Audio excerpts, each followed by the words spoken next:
Baik, karena masih bersama kami di Bincang Sehati dan kita masih membahas topik kita hari ini asupan peningkat imunitas. Bagi Anda yang memiliki pertanyaan, Anda bisa menghubungi kami di nomor 0212903244 atau DM Instagram kami di @bincangsehati.tv.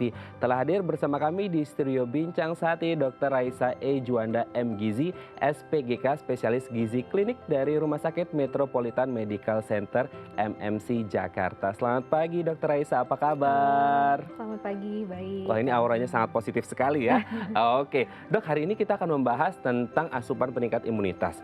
Kalau kita berbicara tentang pandemi ini kan menjadi kekhawatiran, ketakutan semua orang nih Dok. Karena tidak hanya Indonesia tapi juga dunia ya, pandemi global seperti itu. Nah, mau tidak mau yang harus kita lakukan salah satunya adalah meningkatkan imunitas ya Dok ya. Seperti itu. Nah, kalau kita berbicara imunitas, memang salah satu hal yang bisa kita lakukan adalah dengan makan gitu ya.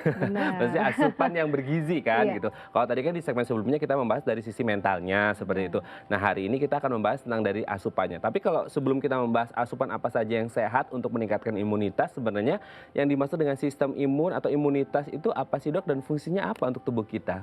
Oke, ya jadi saya coba jelasin dulu nih ya tentang sistem imun atau imunitas itu tuh seperti apa sih sebenarnya. Jadi kalau saya jelasin pakai bahasa kedokteran kan susah nih ya. Jadi ini saya bahasa umum. Saya menganalogikan sama cerita, ingat gak cerita dongeng anak-anak nih yang 3 babi dan 1 serigala. Oh gitu, coba Nah, Dok, gimana nih? jadi analoginya seperti itu. Jadi saat si anak babi ini membuat rumah, membangun rumah, itulah sistem imun kita harus dibangun. Nah, rumahnya itu terbuat dari apa? Jadi babi yang pertama buat rumah dari jerami. Nah, ketika ditiup sama si serigala, ditiup ini ibaratnya virusnya, penyakitnya. Nah, kalau terbuat dari jerami aja tentunya langsung roboh dong sistem imunnya. Nah, itu ibaratnya seperti itu. Lalu babi yang kedua, dia membuat rumah itu dari kayu. Nah, dari kayu ternyata ditiup sama serigala juga tetap bisa roboh. Nah, babi yang ketiga lebih pinter nih. Dia bikinnya dari batu bata. Nah, begitu dibikin dari batu bata rumahnya, serigala ya mau tiup kayak apapun tetap rumah itu berdiri kokoh. Nah, itulah sistem imun kita. Jadi bagaimana caranya kita membangunnya itu dengan apa? Tentunya perlu makanan bergizi agar kuat. Kayak batu bata tadi, jadi begitu ada virus atau begitu ada penyakit lain yang menghadang pun sistem imun kita tetap akan kuat dan tetap berdiri kokoh, jadi kita juga tidak sakit. Nah itu seperti itu kurang lebih.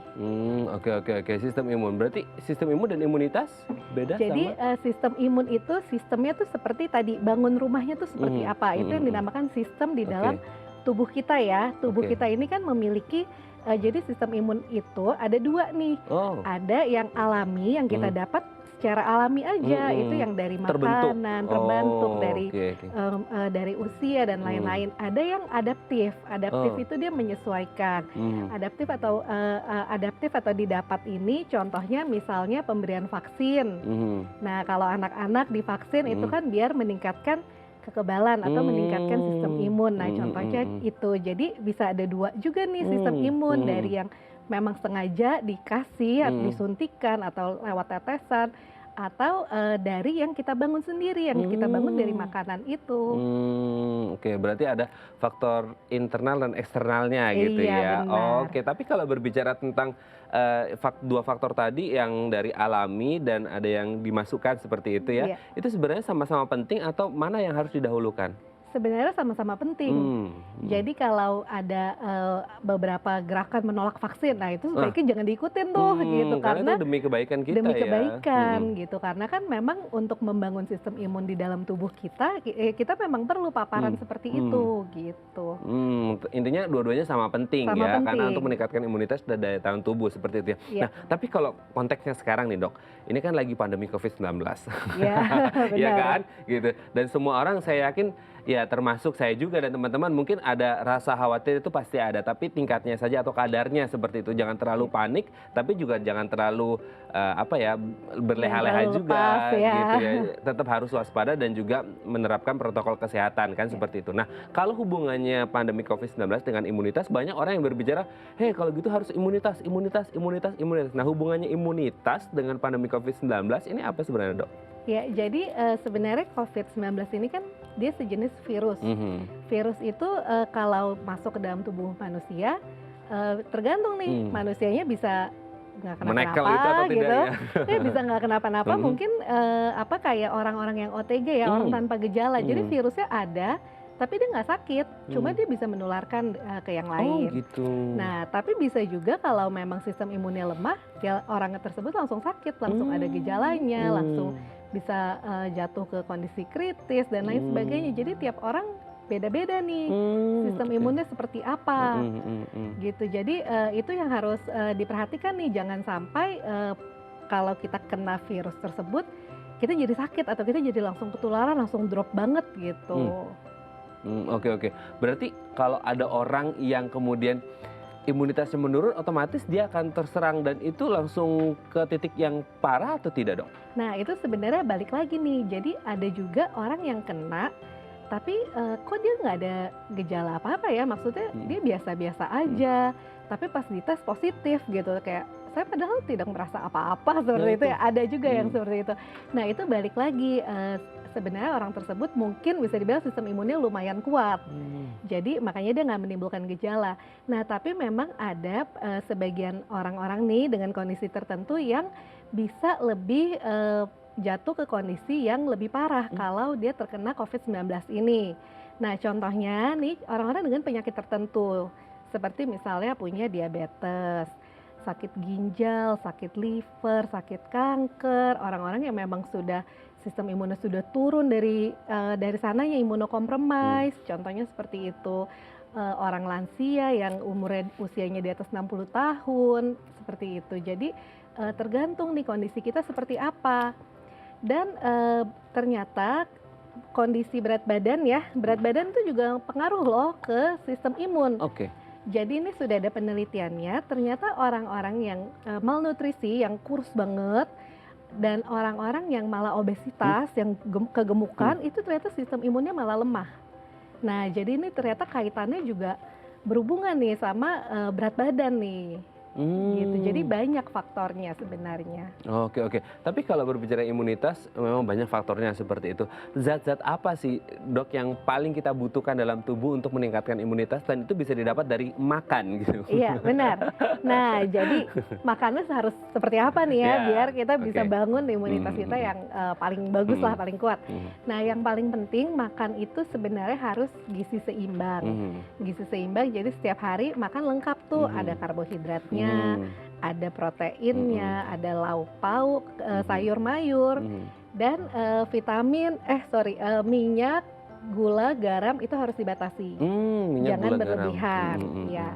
Nah, terus kalau untuk meningkatkan sistem imun, nutrisi yang diperlukan itu sebenarnya ada banyak.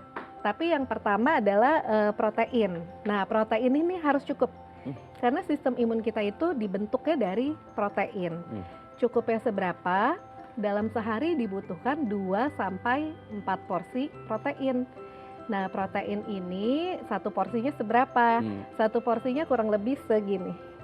Lihat telapak tangan. Nah kalau anak kan telapak tangannya kecil ya ikutin telapak kecil anak. Kalau orang yang lebih gede, ikutin telapak tangan orang tersebut gitu. Jadi setiap orang beda-beda tuh 2-4 porsinya.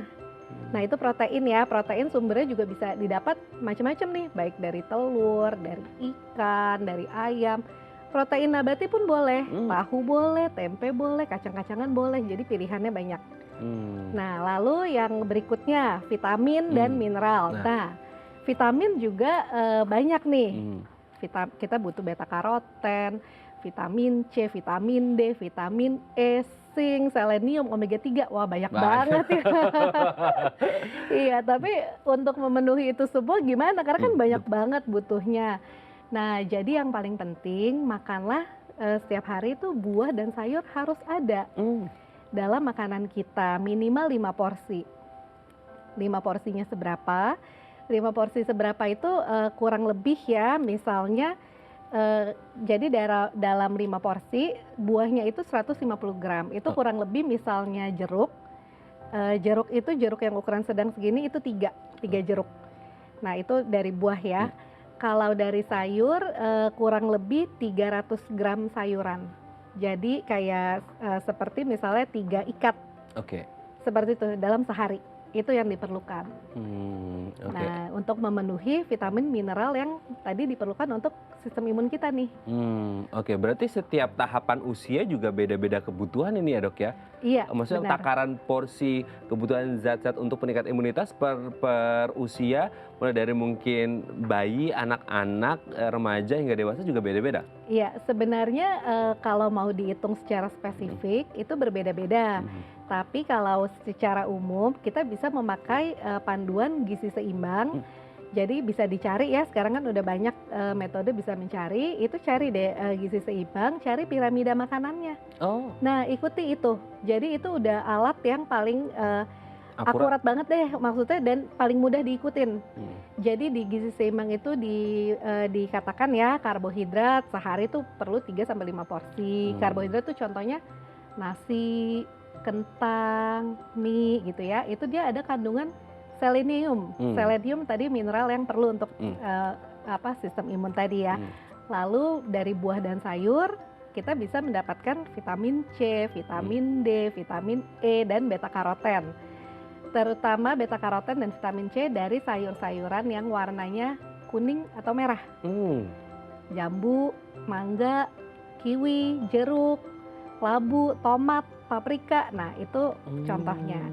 Lalu berikutnya lauk pauk yang protein tadi 2 sampai 4 porsi dan harus diingat jaga tadi asupan gula. Tidak lebih dari 4 sendok makan, minyak tidak lebih dari 5 sendok makan dan garam tidak lebih dari 1 sendok teh. Oke, berarti memang banyak sekali jenisnya yang bisa kita konsumsi untuk meningkatkan imunitas seperti itu ya dok ya. Iya. Tapi kemudian kalau kita berbicara tentang tadi asupan sudah banyak nih. Tapi kalau orang tersebut mungkin punya ada riwayat penyakit atau kemudian gen dan lain sebagainya, itu bisa pengaruh juga ke pembentukan imun juga tidak? Iya. Meskipun konsumsi asupannya juga Udah bagus gitu, ya. tapi berarti harus disesuaikan gitu dok, atau Iya. seperti apa? Jadi memang imunitas ini dipengaruhi oleh 3 hal nih. Yang pertama dari genetik. Kalau genetik kita udah nggak bisa rubah ya, nggak bisa ngutak-ngutik. Nggak bisa ya? Itu udah bawaan lahir lah, dapetnya Oke. seperti apa gitu Nggak kan. bisa dimodifikasi gitu ya? Iya, bisa itu ya? nggak bisa. Oke. Nah, lalu yang kedua dari lingkungan. Lingkungan kita bisa merubah. Jadi dari pola tidur, tadi kelola stres, terus perilaku hidup sehat ya, ikutin protokol kesehatan, rutin mencuci tangan seperti itu, tidak merokok, tidak alkohol gitu ya. Dan yang ketiga dari gaya hidup. Gaya hidup ini yang salah satunya makanan yang Nah sangat itu. berperan di sini. Jadi yang bisa kita rubah hanya 2 nih, gaya hidup dan lingkungan kita seperti apa. Oke. Gitu. Jadi kalau kita misalnya kita sudah makan makanan bergizi terus gitu, tapi kita tetap tidak menjaga protokol kesehatan. Misalnya setiap hari tetap ngumpul rame-rame, desek-desekan gitu kan, tanpa pakai masker, tanpa cuci tangan. Ya tentunya kita jadi rentan terkena penyakit juga. Oke, walaupun sebenarnya kita asupannya udah bagus, tapi kalau kitanya masih berleha-leha, bersantai-santai tidak mematuhi juga masih lampu kuning juga ya dok ya? Iya benar, lampu kuning juga tuh. Jadi karena ada beberapa faktornya tadi kan, banyak faktornya ternyata yang harus kita jalani saat ini nih. Tapi sebenarnya kalau kita berbicara imunitas itu sendiri, dan tadi walaupun sudah ada asupan seperti itu ya, itu apakah kemudian kadarnya akan berkurang jika tadi kebiasaan-kebiasaan buruk itu tetap dilakukan? Ya, jadi kadarnya itu kemungkinan imunitas kita akan terjaga tuh kalau kita ngikutin protokol yang benar dan diet atau nutrisi yang benar. Betul. Nah, tapi memang untuk kondisi tertentu, misalnya penyakit-penyakit tadi ya, yang diabetes, yang sakit ginjal, kanker gitu, tentunya memang perlu penyesuaian khusus. Karena kan mereka makannya beda dengan orang biasa ya. Itu makannya memang beda. Nah, itu makanya kenapa mungkin perlu konsultasi dulu lah ke dokternya, karena setiap orang tuh beda-beda, apalagi orang-orang dengan punya penyakit tertentu. Oke, dengan penyakit penyerta berarti katakanlah ada orang usia 50 tahun sehat tidak ada penyakit penyerta, ada yang 50 tahun juga dengan penyakit penyerta, kebutuhan asupan gizinya untuk meningkatkan imunitas juga pasti berbeda. Pasti berbeda. Harus lebih banyak yang punya penyakit penyerta, Dok? Ya, rata-rata kalau udah ada penyakit, pasti kebutuhan gizi itu meningkat. Tapi meningkatnya yang mana kan kita perlu sesuaikan. Seperti contohnya diabetes. Diabetes itu kan makan buah pun dipilih. Ada buah yang boleh, ada buah yang nggak boleh gitu. Karena misalnya dia tidak menjaga kadar gula darah dia, mungkin nggak kena COVID-19, tapi takutnya diabetesnya kena komplikasi lainnya, takutnya kan seperti itu. Jadi tetap harus mengikuti kondisi setiap orang lah, masing-masing setiap orang ini seperti apa. Oke, berarti memang harus tetap disesuaikan dengan kondisi masing-masing orang, apalagi untuk yang penyakit penyerta harus lebih detail lagi ya konsultasinya ya, Dok ya. Benar. Oke, nanti kita akan lanjut lagi ngobrolnya, Dok, tentang asupan peningkat imunitas. Bagi Anda pemirsa yang memiliki pertanyaan, Anda bisa menghubungi kami di nomor 021 290 32644 atau DM Instagram kami di @bincangsehati.tv. Kami akan segera kembali.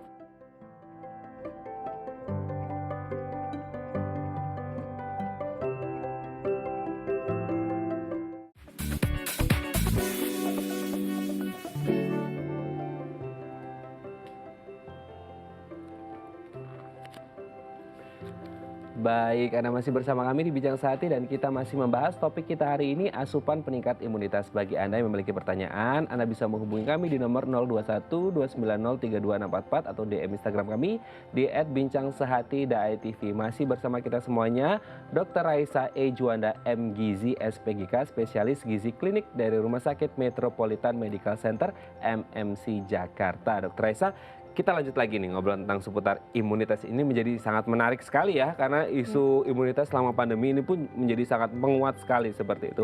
Tapi kalau kita berbicara prosesnya sendiri gitu, Dok, apakah kemudian ketika kita setelah menyantap makanan dengan asupan gizi, protein, vitamin yang tinggi itu bisa langsung membentuk imunitas atau prosesnya butuh berapa lama waktunya seperti itu? Ya, sebenarnya sih semuanya nggak ada yang bisa instan ya. Karena yang instan itu tidak bagus juga iya, ya. benar, karena Oke. semuanya pasti butuh proses. Jadi misalnya makan sehatnya hanya 1 hari, tapi selebihnya nggak sehat gitu. Junk food. Gitu kan, atau makanan yang kue-kue gitu yang tinggi gula, terus-terusan. Itu kan tentunya nggak bagus juga. Jadi memang sistem imun ini harus dibangun. Ibaratnya rumah tadi, kita harus bangun pelan-pelan. Caranya gimana? Makan sehatnya ya harus setiap hari, biar fondasi kita itu kuat. Gitu. Jadi jangan cuma hanya sekali dalam sebulan gitu kan, tentunya kurang banget. Oke, berarti memang harus ada jadwalnya seperti itu ya, porsinya seperti itu, dan kalau bisa ya harus konsisten, tidak hanya karena pas aduh kayaknya sekarang harus makanan yang asupan bergizi nih gitu. Enggak juga, tapi harus tetap rutin seperti itu ya, Dok ya, supaya imunitas tubuhnya juga terbentuk dengan sempurna seperti itu ya. Oke, sekarang sudah ada DM Instagram, Dok. Kita akan coba baca, kita lihat di layar. Ini dari @widianto.hk. Dok, ini kan lagi ramai tentang isu imunitas selama pandemi. Sebenarnya seberapa lama imunitas kita bisa menangkal COVID-19 dan untuk menjaganya tetap kebal virus, indikatornya apa saja ya? Oke, seberapa lama dan untuk menjaganya tetap kebal virus? Oke, ya ini pertanyaan yang bagus ya. Karena sebenarnya semua orang maunya gini nih. Maunya Itu harapan kebal. kita semuanya Ini ya, harapan oke. semua orang nih. Pasti Asalkan maunya disiplin. kebal terhadap semua penyakit, semua virus. Semoga jangan ada deh yang masuk ke kita gitu kan ya. Pasti maunya seperti itu. Tapi sebenarnya seberapa lama imunitas bisa bertahan, seberapa lama bisa kebal, itu balik lagi virus ini kan sebenarnya masih dalam tahap penelitian terus ya. Jadi belum ada yang tahu nih sampai kapan. Bisa jadi kemungkinan besar kalau vaksinnya sudah ditemukan, nah itu kan kita bisa mendapat vaksin tersebut. Nah kalau sudah masuk vaksinnya ke dalam tubuh, otomatis sudah ada sistem imun yang terbangun di badan kita. Meskipun sedikit, sama kayak orang misalnya vaksin flu, dia bisa kena flu lagi nggak? Mungkin kena, tetap kena, tapi mungkin nggak parah, hanya flu ringan, tapi nggak berat seperti itu. Jadi seberapa lamanya sih kita masih menanti-nantikan si vaksin ini ya, gitu. Jadi tiap orang juga berbeda-beda lah. Oke, tapi kalau kita berbicara dari asupan yang bisa meningkatkan imunitas.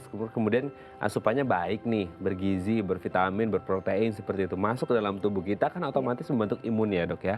Imunitas seperti itu. Nah seberapa lama sih sebenarnya imunitas yang tertanam dalam tubuh kita dari asupan tersebut untuk kemudian bisa menangkal itu COVID-19? Nah ini harus yang diingat bahwa asupannya itu harus rutin setiap hari. Dan selain dari nutrisi, perhatikan juga tadi gaya hidup dan lingkungannya. Yang semua faktor-faktor yang bisa kita rubah, bisa kita modifikasi, kita lakukan deh. Jadi walaupun maksudnya kita sudah makan makanan bergizi, kita tetap harus perhatikan juga nih tidurnya seperti apa. Pola tidur yang paling bagus itu minimal 7 jam. Nah terus sudah gitu olahraga rutin. Nah itu juga diperlukan nih saat sekarang. Jadi jangan karena di rumah aja terus jadi kayak males gerak, nggak olahraga sama sekali. Nah itu jangan, karena olahraga juga bisa meningkatkan sistem imun. Lalu kena sinar matahari ini juga penting loh, karena sinar matahari ini ternyata kita bisa mendapatkan vitamin D dari sinar matahari ini.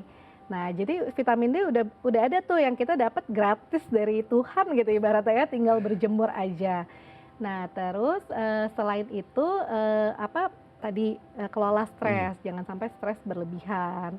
Tetap jaga silaturahmi dengan sekitarnya, dengan keluarga, dengan teman, walaupun tanpa ketemuan ya. Sekarang kan teknologi udah canggih.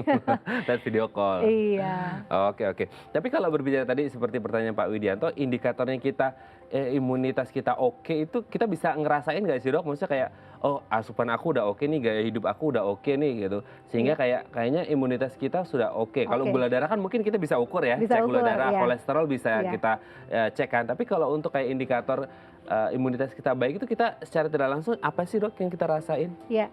Sebenarnya kita bisa merasa, jadi kalau kita bangun tidur kita merasa segar. Kayak ada orang kan yang kalau orang yang nggak fit atau imunnya mungkin lagi lemah, bangun tidur itu dia ngerasa kok dia capek terus badannya. Nah itu bangun tidur merasa segar, mood tuh pikiran ya kayak mood seharian itu bagus. Terus tidur pun dia tidak ada masalah, jadi bukan orang yang insomnia atau orang-orang yang susah tidur atau terbangun setiap kali pas lagi tidur. Nah itu sebenarnya bisa salah satu yang menandakan kalau sebenarnya sistem imun kita bagus. Seperti itu. Dan bisa juga ada gejala lain ya, seperti misalnya nih kok ngerasa nggak enak badan. Nah kalau kayak gitu bisa jadi sistem imunnya lagi drop. Nah kalau itu di saat kondisi seperti itu mungkin butuh makanan yang ekstra biar bisa meningkatkan sistem imun lagi. Nah berarti memang harus sadar diri ya, sadar dalam artian sadar kesehatan diri sendiri seperti itu, fisiknya lagi kuat atau lagi lemah. Nah berarti kalau lagi lemah itu berarti imunitasnya agak menurun. Kalau bisa sih sebelum badan lemah kita harus konsumsi tetap makanan yang sehat seperti dari dokter sebutkan, harus rutin gitu ya, konsisten untuk mengonsumsi, jangan pas lemah baru kemudian konsumsi, tapi kan sudah lemah udah ngedrop duluan. Kalau bisa jangan seperti itu ya. Dan yang paling penting memang kita mendengarkan diri kita sendiri, karena yang paling tahu diri kita kan ya kita sendiri. Betul. Kan. Jadi misalnya kok ngerasa udah capek ya, misalnya lagi olahraga nih bareng teman-teman, sekarang kan lagi pada sepedaan tuh bareng-bareng, terus suka lomba cepet-cepetan gitu kan, terus ngerasa kok saya ngerasa udah capek, nah itu jangan dipaksain. Jadi ya tetap dengerin kata diri sendiri gitu. Kalau memang nggak bisa, jangan dipaksa. Karena setiap orang kan punya limit masing-masing juga. Oke. Tapi kalau berbicara tentang sekarang kan selain makanan nih, ada orang yang katanya nggak sempat masak lah, nggak sempat belanja sayuran, buah-buahan. Akhirnya mereka ambil yang simple aja deh, yang mudah, multivitamin gitu. Sebenarnya ini baik atau ada buruknya juga kalau mungkin konsumsinya kebanyakan tuh seperti apa sih dok? Mungkin ada takaran-takaran khususnya? Iya, jadi multivitamin ini sebenarnya harus dilihat dulu ya, perlu atau tidak. Cocoknya seperti apa, yang mana itu memang harus konsultasi dulu ke masing-masing dokter. Tapi kalau sebenarnya kalau multivitamin tersebut sesuai AKG atau angka kecukupan gizi, kalau sesuai AKG saja sih masih diperbolehkan. Nah tapi kan mau seberapa banyak kita minum multivitamin ini, mau seberapa banyak dan seberapa lama gitu kan. Karena kan vitamin-vitamin ini nggak murah juga loh harganya. Betul. Kan. Nah itu dia, jadi memang diutamakan yang pertama itu adalah dari makanan langsung. makanan langsung, dan sifat multivitamin atau vitamin-vitamin tambahan lainnya ini hanya dalam kondisi saat dibutuhkan saja. Misalnya tadi lagi ngerasa badannya lagi ngedrop nih, kok lagi tahu-tahu lagi nggak enak badan ya, kayaknya mau sakit deh nih, kayak mau flu kan biasanya badannya ngerasa tuh. Nah itu bolehlah tambah multivitamin. Atau misalnya dalam kondisi teman sekantor gitu yang rutin ketemu, tahu-tahu temennya kena COVID-19. Nah itu kita kan perlu waspada juga kan, wah saya kena nggak ya, ketularan nggak ya, karena sehari-harinya ketemu misalnya gitu.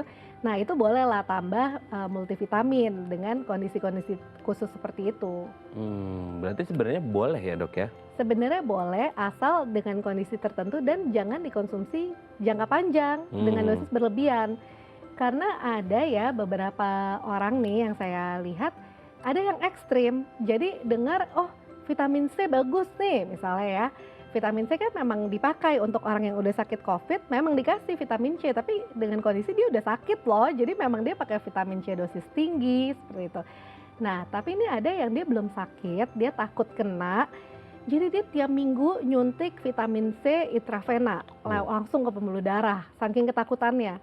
Nah, itu sebenarnya seperti itu nggak perlu diikutin tuh yang kita suntik tiap minggu. Kenapa? Karena sebenarnya vitamin C kebutuhan hariannya tuh sedikit banget, yang diserap di tubuh tuh hanya 75 sampai 90 mg, tidak lebih. Dan selebihnya itu dibuang lewat urin. Jadi percuma kita kalau konsumsi banyak-banyak sampai berapa gram gitu ya disuntikin, apalagi langsung ke pembuluh darah, itu nantinya akan dibuang lewat urin dan efek sampingnya ginjal kita kerjanya jadi lebih berat. Kasihan juga jadinya ya. Iya, jadi kan organ-organ yang lain juga akan kerja berat untuk mengolah si vitamin tersebut. Malah berdampak buruk ya dok ya, ke organ yang lain ya. Iya. Oke dok, ini sudah ada DM Instagram lagi, yang bertanya ini kayaknya banyak yang suka ini. Oke, lihat @wahyu rahajro ya. Oke, apakah benar ketika dewasa imunitas tubuh kita berkurang? Dulu waktu kecil jangan sakit, dewasa kena hujan dikit langsung. Dulu mungkin waktu kecil suka hujan-hujanan ya, tapi udah gede kena hujan dikit aja langsung kena gerimis ya tadi langsung meriang. Ini gimana nih dok dari Pak Wahyu? Oke. Sebenarnya kalau dewasa imunitas tubuh kita berkurang itu jawabannya enggak sih. Oh, enggak. Malah anak kecil dibanding dewasa, anak kecil ini imunnya malah lebih sedikit dibandingkan dengan dewasa. Karena imunitas tadi kan ada imunitas yang sifatnya dia bisa adaptasi. Misalnya kita udah pernah kena flu, badan kita inget tuh, oh udah pernah kena virus ini, pernah kena misalnya campak, cacar gitu, badan kita punya imunitas sendiri. Jadi makin dewasa sebenarnya imunitasnya bertambah sebenarnya. Tapi seiring usia biasanya juga ada penyakit penyerta nih. Kalau kecil kan kita sehat gitu ya, tanpa penyakit, mau apa juga nggak capek-capek lah, sehat terus, fit terus. Nah, kalau sudah dewasa biasanya mulai ada penyakit, entah itu kolesterol, entah itu darah tinggi, entah itu gula. Banyak tuh, jadi itulah dia penyakit-penyakit itu dia yang bikin sistem imun juga bisa drop. Tapi sebenarnya kalau kayak tadi dia nanya, kecil hujan-hujanan, gede gerimis aja langsung drop, itu berarti memang bukan karena faktor orang dewasa imunitasnya kecil, itu memang pas lagi ngedrop aja imunnya. Iya, seperti apa? Mungkin dia memang lagi ngedrop aja, mungkin gizinya kurang, mungkin kerjanya terlalu kecapean, atau mungkin pola tidurnya kurang gitu. Jadi atau mungkin olahraganya kurang jemur matahari juga, mungkin seperti itu. Jadi harus dilihat nih dari sisi mana nih yang bikin sistem imunnya drop. Dan juga jangan lupa untuk asupan makanan bergizinya juga. Itu juga penting, mungkin tinggal di kota Pak Wahyu ini, dengarnya workaholic, lupa makan sehat seperti itu ya. Semoga ini bisa menjawab pertanyaan dari Pak Wahyu dan semoga tetap sehat terus, dan kalau bisa jangan hujan-hujanan biar nggak sakit ya dok ya. Oke dok, nanti di segmen selanjutnya kita akan membahas beberapa tips yang bisa kita lakukan agar imunitas kita tetap terjaga baik ya dok ya. Baik pemirsa, bagi Anda yang memiliki pertanyaan, Anda bisa menghubungi kami di nomor 021 290 3244 atau DM Instagram kami di @bincang-sehati.tv. Kami akan segera kembali.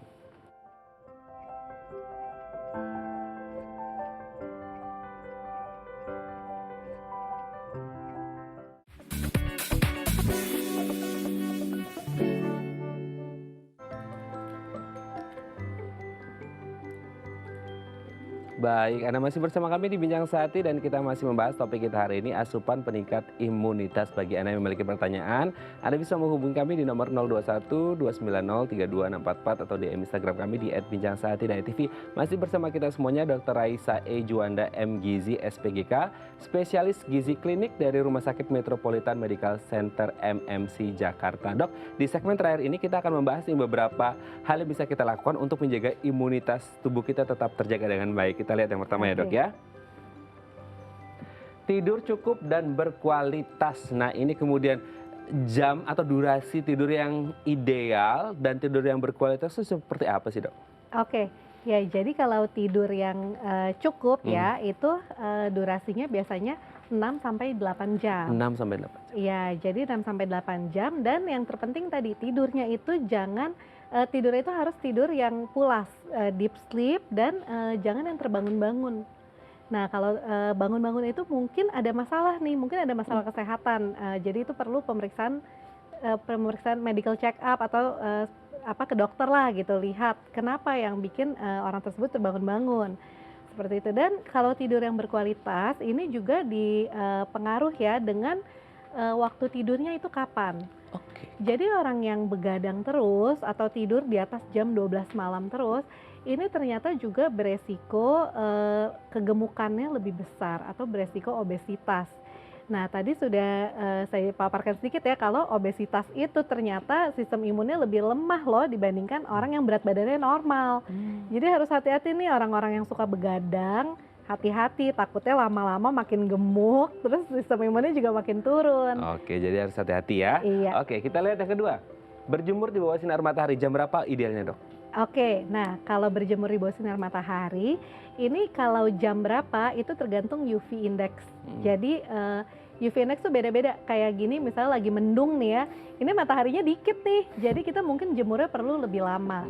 Seperti itu. Tapi kalau misalnya lagi terik banget, misalnya di jam yang lebih agak siang, nah itu kita jemurnya bentar aja cukup. Nah durasinya berapa lama? Sebenarnya 5-15 menit sudah cukup. Oke. Dan itu pun nggak perlu tiap hari loh, itu hanya 3 kali per minggu saja gitu. sudah cukup.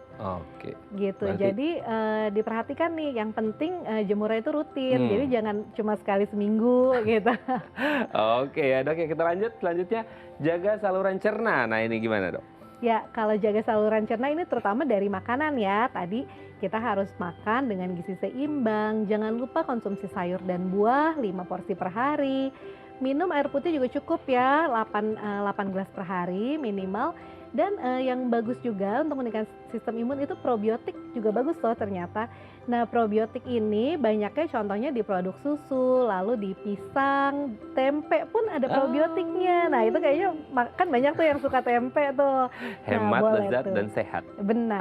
Oke, selanjutnya olahraga secara teratur. Nah ini banyak waktu di rumah harusnya bisa olahraga. Iya, nah olahraga secara teratur nih harus diingat ya, walaupun di rumah aja nih kita tetap perlu berolahraga rutin loh.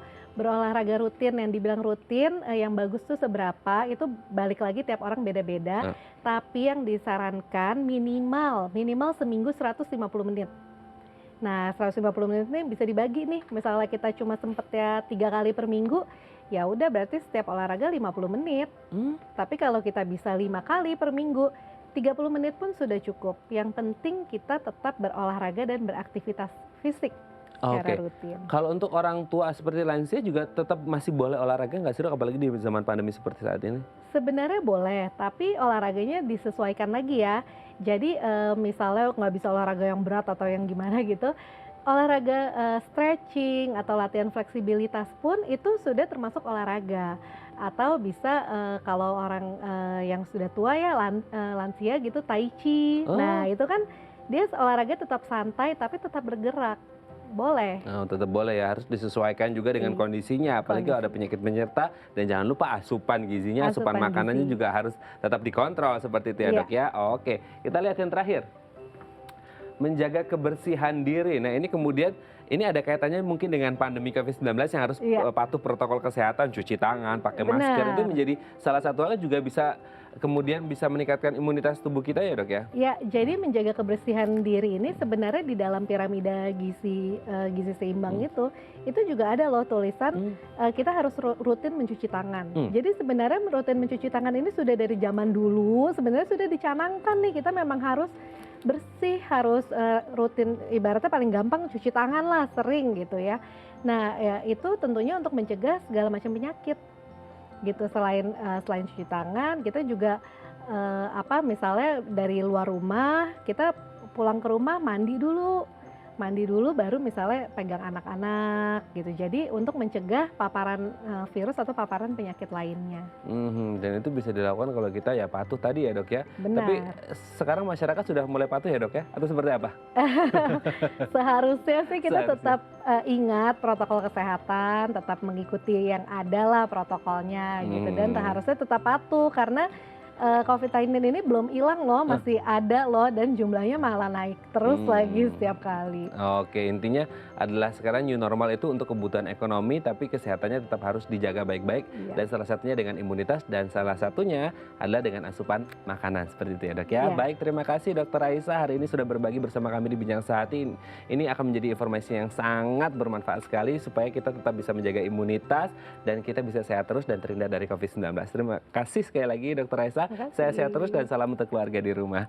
Baik pemirsa, bagi Anda yang memiliki kritik dan saran, Anda bisa menghubungi kami di nomor 0889 8100 5000 atau Anda bisa follow media sosial kami di @bincangsehati.tv. Saya Raden Madlias pamit, sampai jumpa dan selamat beraktivitas.